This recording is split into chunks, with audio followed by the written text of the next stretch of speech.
Hello, everyone. I hope you're getting a little more comfortable in your new reality, those of you who have shifted along with myself.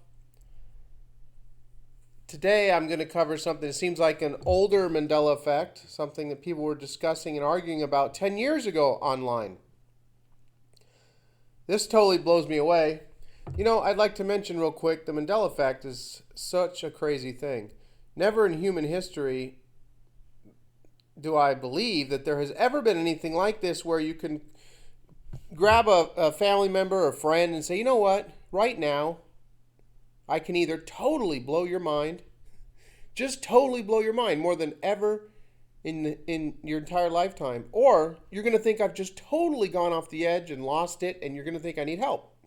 So it's such a crazy thing. It's just, I don't know. I am, feeling the way I'm feeling because there's just never, ever been anything like this.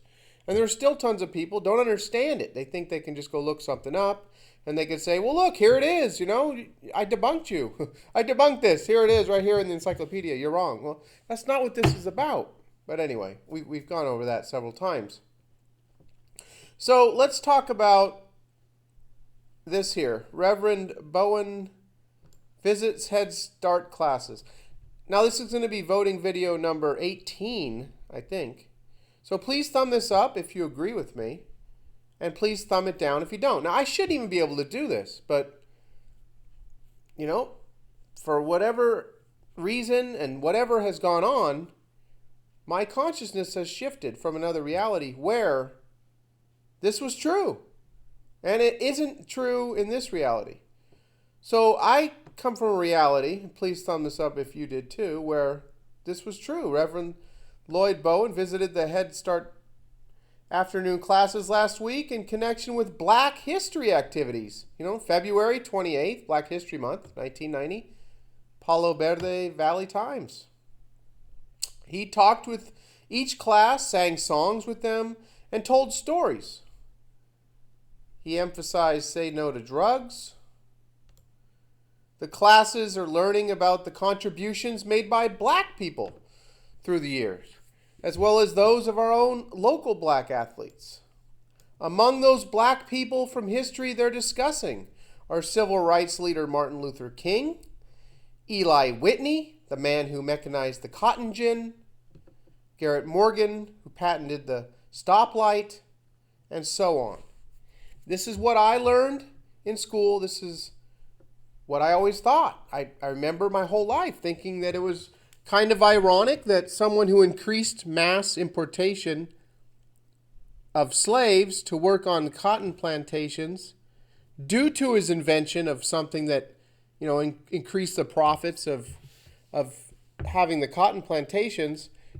I thought it was ironic that a Black man invented this machine which led to, an increase in importation of Black slaves and ultimately made it worse for more people. But I think, I also imagine that he made it easier. The work could have been made easier on the slaves that were doing the work. But I remember Eli Whitney being an African American or a Black man. That's what I learned growing up. Please thumb up the video if you agree with me. And some of you who just think that, how could I even be thinking this? It's always been a white man from Yale who invented the cotton gin. I'm sure after a day or two, you're going to be blown away by the number of thumbs up. Because I know a lot of you were taught in school that Eli Whitney was an African American. I know that. So, here's Eli Whitney here. An old dude from the late 1700s who went to Yale and invented the cotton gin. This is not what I learned. Actually, I just learned this a few months ago. It was an old white dude. I didn't know. My whole life, I thought it was a Black man. So this is just totally mind-blowing to me. I understand some of you are going to say that, well, he got the idea from a slave, and that's, I know, I read all that. That's not what I was taught. Here's a Black man invented the cotton gin, posted in the African American Forum, right here. And this is 13 let's see, 13 years ago, yeah. It says 10 years ago, but now this is 2003. So people were talking about this, and then Eli Whitney ain't black. Okay, I don't know if I would have titled it that, but I would have probably put isn't. Every once in a while, something comes along that just flat out surprises me. This most recent surprise comes courtesy of the fact that there seem to be a whole lot of people who think Eli Whitney was black. Well, yes, because that's what we were taught in the reality that we existed in. Now, for some reason, I've always thought that he was black. Looks like an African-American man here that's saying he thought he was black. I also thought he invented the cotton gin. Now, mind you, this is 10 years ago. People were arguing about this online. I think I remember hearing that. Okay, wait. I knew he wasn't black. All right. Okay, so you've always been in this reality, probably. I did think, and in fact was taught Eli Whitney was black. Miss Mona. My dad just told me Eli Whitney was not a black man. I learned that he was in school. Well, I learned the same thing right here. Apparently. They didn't know that they had memories of another reality. There's no doubt in my mind that that's what's going on here, people. And I'm going to be able to continue to make videos. I have a list of hundreds of things. I could do hundreds of videos.